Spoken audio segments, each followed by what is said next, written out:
55 people were bitten by dogs in Lafayette last year. 23 of those bites were from pit bulls.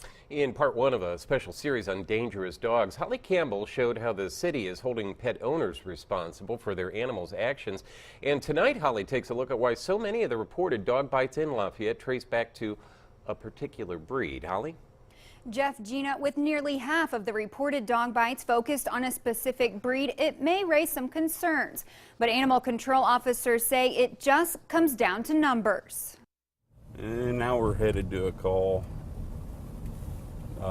2 dogs roaming around. Animal control supervisor Josh Clumpy spends his days patrolling the city of Lafayette, coming into contact with dozens of animals every month. One of the most common dog breeds is the pit bull or a pit bull mix. And there are a lot of them out there due to backyard breeding and overpopulation, and that's why you do see more problems with them for running loose or anything, just because there are so many of them. Of the 55 reported dog bites in the city of Lafayette last year, 23 came from pit bulls. But Clumpy says it's not because pit bulls are more aggressive. There are just more pit bulls.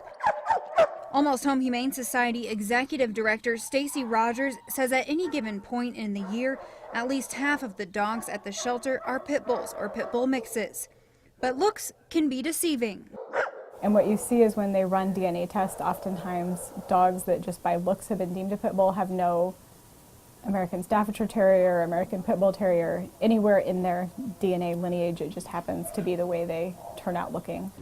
Clumpy says in his experience, pit bulls are no more likely to bite someone than other dogs. Every dog can bite somebody. If it's got teeth, it can bite. And no breed is, more likely to bite than the other. So why do dogs bite? Coco just had the teeth cleaned by me on Thursday. Purdue Pet Wellness Clinic Director Dr. Steve Thompson says it's because they are not socialized. Roll over.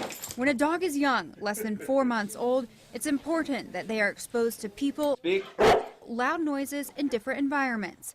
If a dog learns that growling or biting is acceptable at that age, it may cause problems down the road. Unfortunately, that's the bigger challenge, especially for society, when we have dogs that learn that using teeth is an effective method to make some situation, person, dog go away.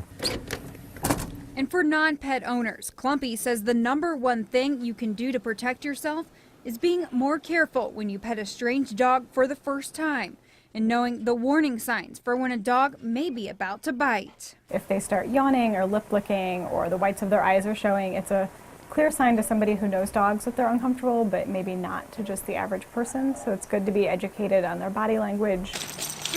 The more pet owners and non-pet owners know about dogs, and with officers like Clumpy continuing to patrol the streets, city officials hope 55 dog bites a year is a high point and not the start of a growing trend.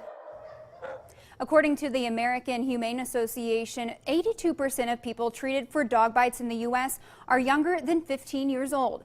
Animal control officers like Josh Clumpy are going into the classroom to teach children about dog behavior, a measure to prevent the number of reported dog bites and help develop responsible pet owners. Holly Campbell, News 18.